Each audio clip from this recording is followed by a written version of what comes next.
तो प्यारे बच्चों, जैसा कि आप जानते हैं कि मैंने आपके साथ सारे क्लास 8 के डिस्कस किए थे, तो उन न्यूमेरिकल्स को मैं आगे बढ़ाता हूँ जो एग्जाम पॉइंट ऑफ व्यू से इम्पोर्टेंट है। तो प्यारे बच्चों, सबसे पहले आपके पास एक न्यूमेरिकल है जो आपके पास एग्जाम्स में आ सकते हैं। बेसिकली ये न्यूमेरिकल्स जो होते हैं वो बेस्ड होते हैं काइनेटिक एनर्जी के फॉर्मूले पर और पोटेंशियल एनर्जी के फॉर्मूले पे। तो बच्चों, आपको ये पता होना चाहिए कि अगर कोई भी ऑब्जेक्ट अगर मोशन में है, जैसे बच्चों कोई भी ऑब्जेक्ट अगर मोशन में है जिसके पास मास है, वेलोसिटी है, तो उस ऑब्जेक्ट के पास काइनेटिक एनर्जी होती है जिसको हम लोग कहते हैं 1/2 mv²। बच्चों, काइनेटिक एनर्जी की जो एसआई यूनिट होती है वो होती है जूल, और काइनेटिक एनर्जी की जो सीजीएस यूनिट होती है वो होती है अर्ग। ठीक है। तो बच्चों, सारे बच्चे ध्यान देंगे, कहीं पे भी आपको एनर्जी की यूनिट यूज करना हो तो बेसिकली हम लोग एसआई यूनिट में यूज करेंगे जूल, और सीजीएस यूनिट में यूज करेंगे अर्ग। लेकिन बच्चों, अगर हम किसी ऑब्जेक्ट को पोजीशन बदल करके एच हाइट ऊपर रख देते हैं अर्थ से, तो उसमें जो हमारे द्वारा किया गया वर्क डन है उस बॉडी में स्टोर हो जाता है एज अ पोटेंशियल एनर्जी। तो बच्चों, पोटेंशियल एनर्जी बॉडी की पोजीशन से क्रिएट होती है। पोटेंशियल एनर्जी का जनरल फॉर्मूला होता है mgh, जहां पे g की वैल्यू बच्चों आप 9.8 मीटर पर सेकेंड स्क्वायर यूज करते हैं, या इसको हम अप्रोक्सीमेटली 10 ले सकते हैं। अब बच्चों, बुक में काफी सारे क्वेश्चंस हैं जो आप करना चाहें तो कर सकते हैं। जैसे अब बच्चों आपके पास फर्स्ट क्वेश्चन मान लीजिए 1 नंबर में आ गया कि a body weighing 1 newton is lifted 2 metre. ठीक है। How much work was done. तो बच्चों, क्या लिखा है? एक बॉडी है, उस बॉडी को कितना ऊपर उठाया गया है? 2 मीटर उठा करके रखा गया है ना। ये लिखा गया ना, लिफ्टेड का मतलब क्या किया है? 2 मीटर उसको ऊपर उठा के रखा गया है। तो बच्चों, अगर हम किसी बॉडी को 2 मीटर ऊपर उठा करके रखेंगे और उसका दिया है वेइंग, वेइंग मतलब वेट दिया है बच्चों। तो वेट का मतलब बच्चों मास नहीं होता है, वेट का मतलब होता है एमजी, और एमजी वैल्यू कितना है बॉडी का? 1 मीटर। सारे बच्चे यहाँ पर ध्यान देंगे, आपके साथ धोखा हो सकता है। यहाँ पर बच्चों लिखा है अ बॉडी ऑफ, मास नहीं लिखा है, उसने मास की जगह सीधा वेट दे दिया है। कभी भी बच्चों वेट दे दिया जाता है तो वो मास में जब भी आप जी मल्टीप्लाई करते हैं तो वेट आ जाता है। तो वेट आपका पास बॉडी का दिया 1 न्यूटन, और हाइट दी है बच्चों 2 मीटर। तो पूछ रहा है कितना वर्क हुआ। तो बच्चों, जो वर्क डन होगा वो कौन से फॉर्म में होगा? पोटेंशियल एनर्जी के फॉर्म में। और पोटेंशियल एनर्जी का फॉर्मूला क्या होता है? एमजीएच। एमजी कितना है बच्चों? 1 है, और हाइट कितनी है? 2 है। तो आपके पास वर्क डन कितना हो गया? 2 जूल हो गया। तो बच्चों, आपके स्कूल में यानी कि आपकी जो कोर्स बुक है उसमें सारे आंसर्स ऐसा यूनिट में दिए गए हैं, तो 2 जूल आपका आंसर आ भी रहा है। अच्छा बच्चों, आपको ये भी पता होना चाहिए कि 1 जूल में, है ना, जैसे 1 न्यूटन में कितने डाइन होते हैं? 10 की पावर 5 डाइन होते हैं। जैसे फोर्स की एसआई यूनिट क्या होती है? न्यूटन, है ना। फोर्स की सीजीएस यूनिट क्या होती है? डाइन। उसी तरह से बच्चों एनर्जी की एसआई यूनिट होती है जूल, और सीजीएस यूनिट होती है अर्ग। तो 1 जूल में बच्चों 10 की पावर 7 अर्ग होते हैं, है ना। तो ये भी आपको पता होना चाहिए। तो बच्चों, अगर तुम्हें जूल को अर्ग में कन्वर्ट करना हो तो तुम क्या कहोगे कि 1 जूल में 10 की पावर 7 अर्ग है, तो जो 2 जूल में कितने होंगे? 2 इंटू 10 की पावर 7 अर्ग हो जाएंगे। तो उसकी सीजीएस यूनिट होगी 2 इंटू 10 की पावर 7 अर्ग, और ऐसा यूनिट होगी 2 जूल। तो दैट मीन्स बच्चों आपको यहाँ पे जूल में ही आंसर लिखना पड़ेगा, क्योंकि पूरी बुक में सारे आंसर जूल में ही लिखने हैं। चलिए भाई, तो ये हो गया पहला क्वेश्चन। पहले क्वेश्चन के बाद बच्चों दूसरा क्वेश्चन पढ़ते हैं। क्या लिखा हुआ है? Calculate the work done in raising a mass of 250 kg through a vertical height of 400 centimetre. तो ये क्वेश्चन बच्चों आपको करना पड़ेगा। बताइए कैसे होगा? बताओ बेटा। हाइट हाइट दी है, कितनी दी है बच्चों? हाइट 400 400 सेंटीमीटर की है। सेंटीमीटर दी है। हाँ बिल्कुल। तो फिर इसे पहले मीटर में कन्वर्ट करेंगे। हाँ, हाइट को बच्चों सबसे पहले हम मीटर में कन्वर्ट करेंगे। तो बच्चों हाइट जो है वो 400 सेंटीमीटर है, और सेंटीमीटर को कन्वर्ट करने के लिए, मीटर में कन्वर्ट करने के लिए हमने डिवाइड कर दिया, तो ये क्या बन गई? 4 मीटर बन गई। ठीक है ना। 1 मीटर में 100 सेंटीमीटर होते हैं, तो कन्वर्ट कर लिया, हाइट 4 मीटर हो गई। उसके बाद बच्चों इसका मास कितना है? मास 250। 250 kg दिया हुआ है बच्चों, तो मास दिया, वेट नहीं दिया। अगर वेट होता तो बच्चों हम mg लिखते। अच्छा बच्चों ये भी याद रखो, एक साथ में एक और कन्वर्जन फैक्टर याद करो, कि 1 किलोग्राम फोर्स में 10 न्यूटन होते हैं। कभी कभी जो होता है फोर्स की एसआई यूनिट किलोग्राम फोर्स में भी दे दी जाती है, तो आप याद रखिएगा, अगर किलोग्राम फोर्स में दे दिया जाए तो किलोग्राम फोर्स का मतलब 10 न्यूटन होता है। अच्छा बच्चों यहाँ पे जी कितना दिया है? जी बच्चों एक्सेलरेशन ड्यू टू ग्रेविटी होता है, जी की वैल्यू कितनी है? 9.8 है कि 10 है? 10 दे दी गई है, 10 मीटर पर सेकेंड स्क्वायर। तो बच्चों वर्क डन निकाल लेते हैं।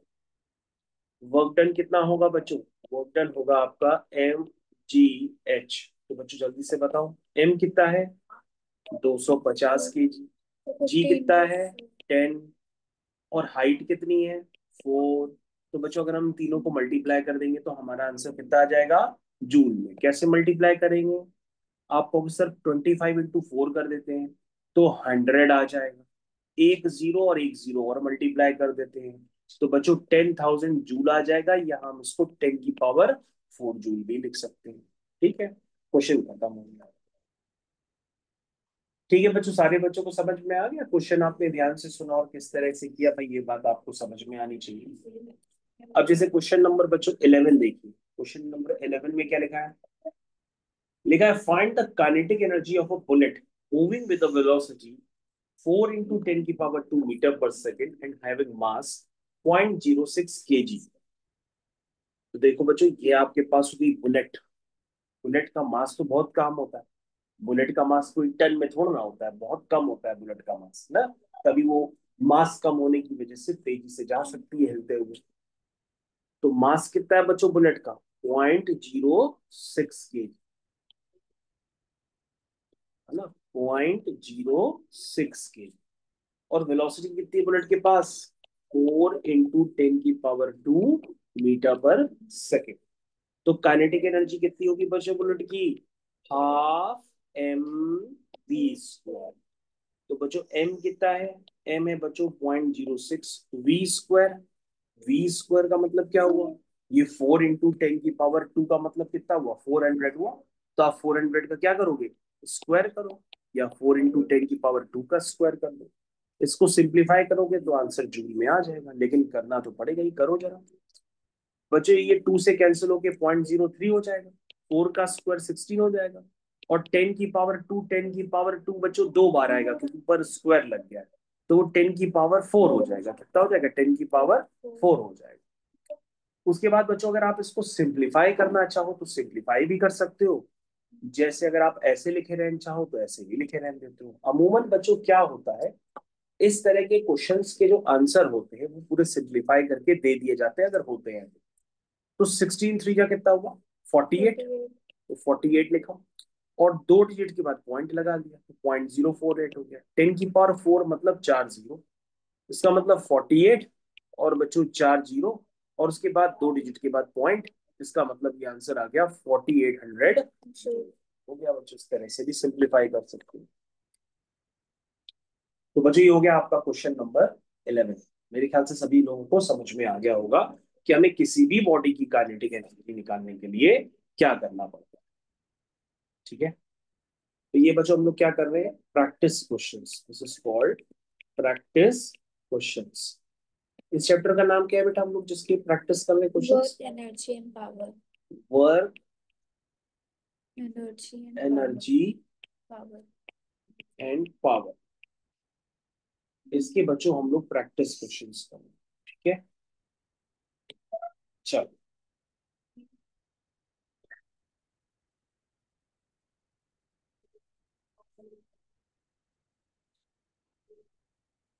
चलिए, तो बच्चों हम लोग के पास नेक्स्ट क्वेश्चन आना है। बताइए भाई नेक्स्ट क्वेश्चन क्या है? पढ़ के बताइए भाई जल्दी से। कौन सा करना चाहेंगे आप क्वेश्चन? 10th वाला। 10th वाला क्वेश्चन। तो बच्चों क्वेश्चन नंबर 10th करेंगे हम लोग। क्या लिखा है उसमें? लिखा है a metal ball of mass 2 kg is allowed to drop freely from rest.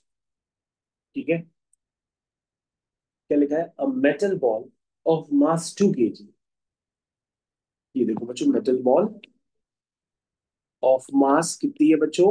2 kg। 2 kg। Metal ball of mass 2 kg is allowed to drop freely from rest. Rest का मतलब उसकी initial velocity 0। A metal ball of mass 2 kg is allowed to drop freely from rest from a height of 5 meter above the ground. From a height of 5 meter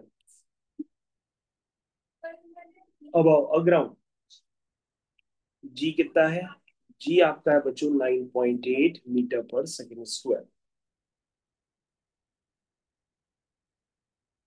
ठीक है।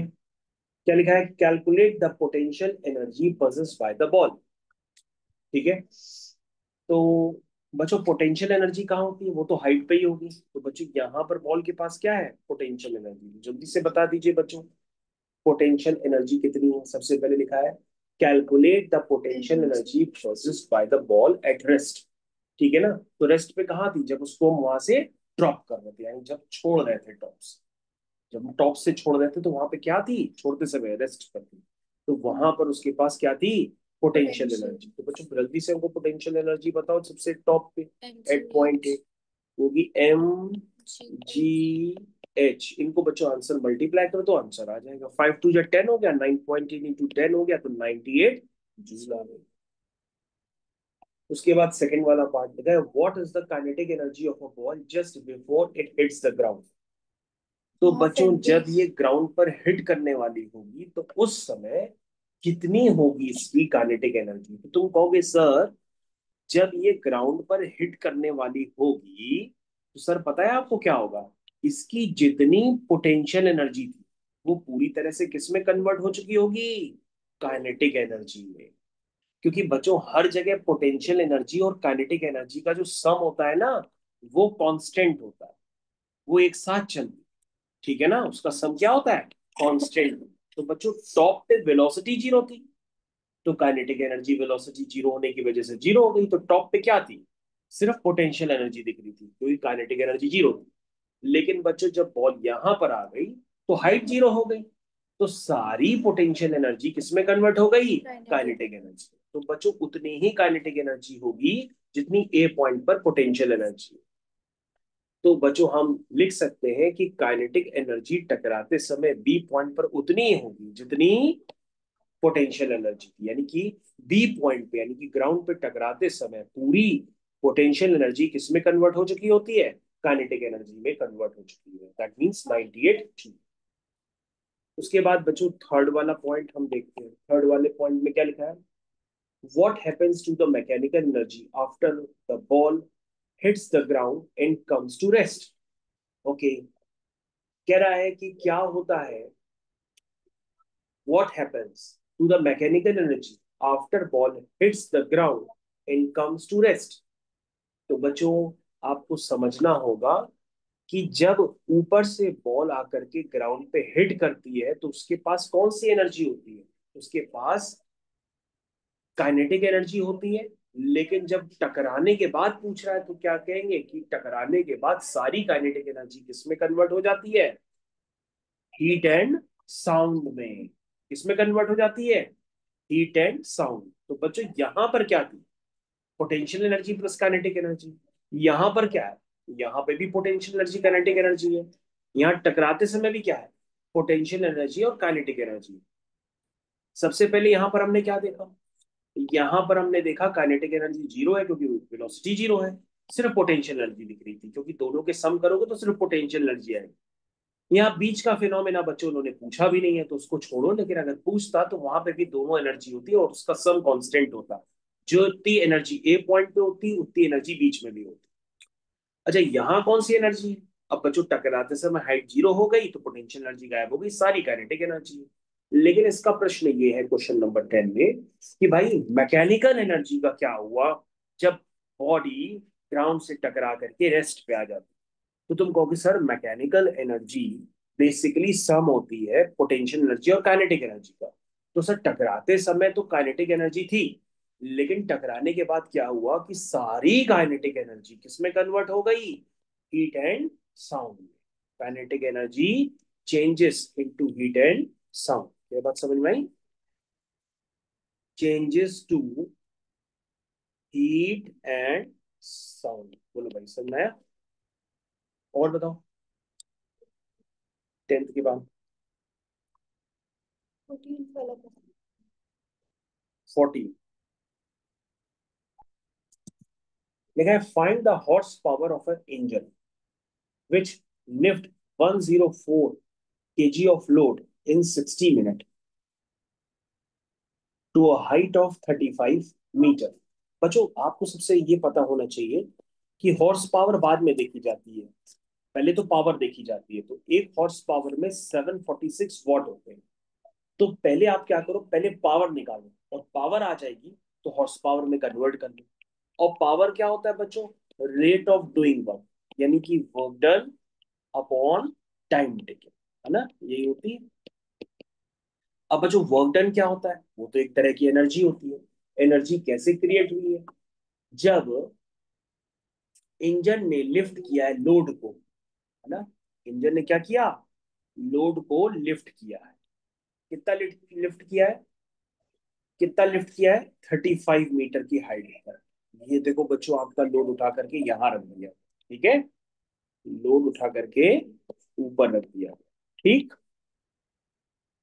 कितना time लगा बच्चों? 60 minute. 60 minute का मतलब 60 × 60, that means 3600 seconds. Load का मास कितना था बच्चों? 104 kg। हाइट आपको पता ही है, ठीक है। चलो बच्चों, स्टार्ट करते हैं। बच्चों क्या लिखेंगे? पावर। पावर क्या होता है? Work done upon time taken. तो बच्चों, जब मैंने इसको उठा के ऊपर प्लेस किया, तो किस फॉर्म में एनर्जी बदली? पोजीशन के फॉर्म में। तो पोजीशन में कौन सी एनर्जी आती है? Potential energy. और बच्चों यहाँ पर दिया गया है कि जो जी है वो आपको 10 यूज करना है। तो बच्चों, हमारे पास जो एनर्जी होगी वो क्या होगी? वर्क डन के फॉर्म में। वो बेसिकली क्या होगी? जब इंजन ने लोड को उठा के ऊपर रखा, तो वो सारा वर्क डन किस में आपको नजर आ रहा है? पोटेंशियल एनर्जी के फॉर्म में आ रहा है ना। और वो कितना है? mgh। इतना वर्क डन है बच्चों। लेकिन बच्चों, हमें क्या निकालनी है? हमें तो पावर निकालनी है। तो पावर क्या होता है? Rate of doing work. तो बच्चों, जितना भी तुमने वर्क डन किया है, उसको हम किससे डिवाइड कर देंगे? टाइम से। बच्चों, कितना टाइम लगा है? 3600 सेकेंड्स। तो बच्चों, ये पावर किस में आ गई? वॉट। ठीक है। लेकिन बच्चों, हमें पावर को वॉट में नहीं चाहिए, किसमें चाहिए? हॉर्स पावर चाहिए। तो तुम क्या कहोगे सर? तुम कहोगे सर, सर इस पावर को किस में कन्वर्ट करना है? Horse power. तो हॉर्स पावर में क्या रिलेशन होता है वॉट में? ऊपर मैंने आपको दिखाया था, है ना। तो बच्चों, आप क्या कहोगे? मान लो ये क्वांटिटी एक्स आ रही है, मान लो एक्स वॉट है। ये पावर कितनी है? X what. तो तुम क्या कहोगे कि भाई 746 वॉट किसको रिप्रेजेंट करता है? वो रिप्रेजेंट करता है 1 हॉर्स पावर को। तो बच्चों, एक्स वॉट पावर किसको रिप्रेजेंट करेगा? X upon 746 horse power. तो दैट मीन्स बच्चों, आपको ये बात समझ में आनी चाहिए कि इस क्वांटिटी को, जिसको मैंने एक्स माना था, उस क्वांटिटी को अगर हम किससे डिवाइड कर दें? 746 से। किससे कर दें? 746 से। तो हमारे पास आंसर किसमें कन्वर्ट हो जाएगा? Horse power. किसमें कन्वर्ट हो जाएगा? Horse power. तो बच्चों, बेसिकली आपको ये आंसर कैलकुलेट करके देना। ये आंसर जो होगा तो वही आपका फुल एंड फाइनल। तो बच्चों, क्वेश्चन तो आसान है।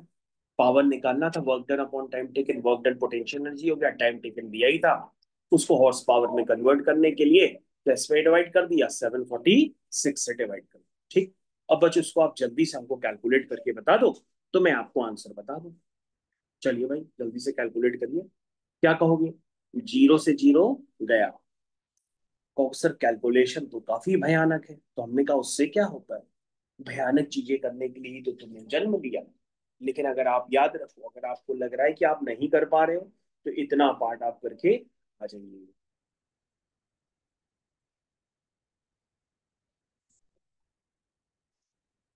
104 × 35।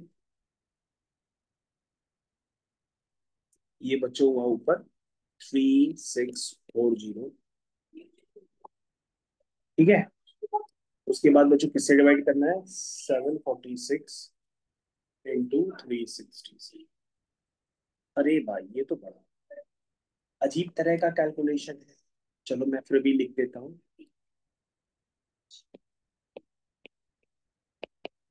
इसका आंसर क्या रहा बेटा?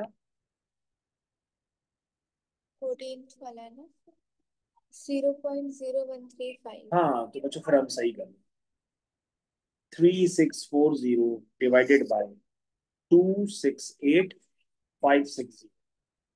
तो बच्चों ये वैल्यू निकलना है 0.0135 हॉर्स पावर। बिल्कुल एग्जैक्ट आंसर बच्चों में निकल गया है जो बुक में गिवन है। ठीक। तो बच्चों इसको देख लीजिए आप एक बार, अगर आप देखना चाहें तो आराम से।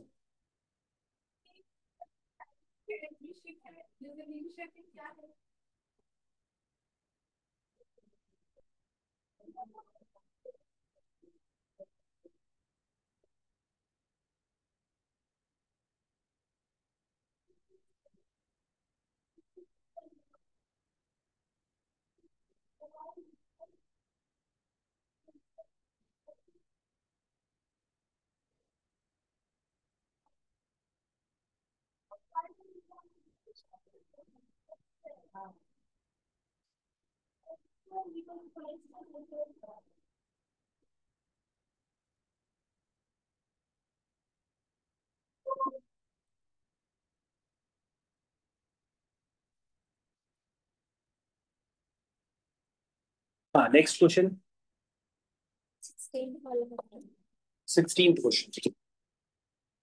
तो बच्चों नेक्स्ट क्वेश्चन आपका 16th क्वेश्चन है, हम लोग उस पे चलते हैं। देखा है, a mass of 2000 kg is raised through 5000 centimetre. Mass कितना है बच्चों, 2000 केजी। ठीक है, रेस थ्रू 5000 सेंटीमीटर। कितनी हाइट है, 5000 सेंटीमीटर। सेंटीमीटर को किस में कन्वर्ट करेंगे, मीटर में, तो 100 से डिवाइड करेंगे। जब 100 से डिवाइड कितना हो करेंगे तो 50 मीटर हो जाएगा। A mass of 2000 kg is raised through 5000 centimeter in 10 seconds। अरे बच्चों फिर से टाइम आ गया, टाइम तो अच्छी सी बात है, सेकंड्स में दिया है। बच्चों ये पावर पूछ रहा है, और वो भी पावर किस में पूछ रहा है, किलोवाट। तो बच्चों आप पहले वॉट में निकाल लो और फिर किलोवाट में कन्वर्ट करो। 1 किलोवाट में बच्चों 10 की पावर 3 वॉट होते हैं। वो तो नाम से ही पता पड़ रहा है, किलो का मतलब 10 की पावर 3। और बच्चों जी तो आपके पास गिवन है, जी कितना गिवन है, 9.8। चलिए बच्चों स्टार्ट करिए, क्या क्या करना है। सबसे पहले पावर निकालिए। पावर क्या होता है, rate of doing work. Work done कैसे निकलेगा, मास दिया है, हाइट दिया है, एमजी। तो पावर डायरेक्ट लिख लें, तो होगा रेट ऑफ डूइंग वर्क यानी work done upon time taken. Mass कितना है, 2000। जी कितना है, 9.8। हाइट कितनी है, 50। टाइम कितना है, 10 सेकेंड। आ गई पावर, किस में आ गई, वॉट। अब इस पावर को किस में कन्वर्ट करना है, किलो वॉट। तो क्या करेंगे बेटा, किलो वॉट में कन्वर्ट करने के लिए इसको 1000 से डिवाइड करेंगे। क्या करेंगे, 1000 से डिवाइड करेंगे, है ना। तो ये पावर को हम लोग क्या करेंगे, 2000 इंटू 9.8 इंटू 50। इधर देखो, क्या करेंगे, डिवाइड करेंगे मल्टीप्लाई करेंगे, डिवाइड करेंगे। पक्का ना। ये देखो बच्चों, किसने किसने पूछा था, किलो। हो गया। अब देखो बच्चों, ये 3 जीरो से ये 3 जीरो कैंसिल, ये जीरो से जीरो कैंसिल। ठीक। 5 टू जा कितना हुआ, 10। 9.8 इंटू 10 कितना हुआ, 98 किलो वॉट। बिल्कुल आंसर मैच कर रहा बच्चों, question complete. Next question.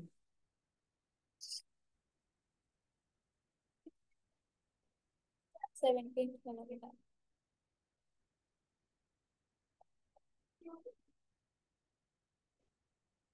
A machine raises a load of 750 Newton through a height of।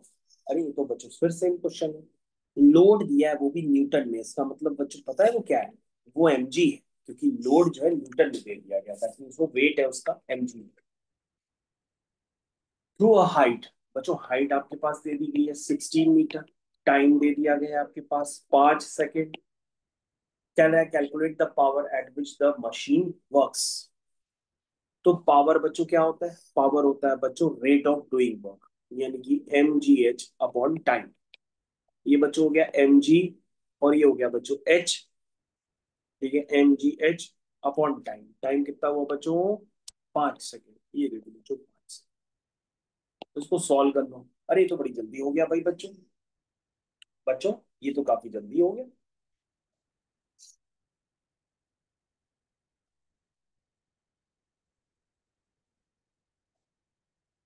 750 into 16 divided by 5, 2400 what. Next question बेटा, क्वेश्चन कंप्लीट हो गया। मेरे ख्याल से बच्चों पावर वाले क्वेश्चन तो आपको अच्छे से समझ में आ गए कि भैया इनको हम जल्दी जल्दी कैसे करते हैं। आगे और बताओ।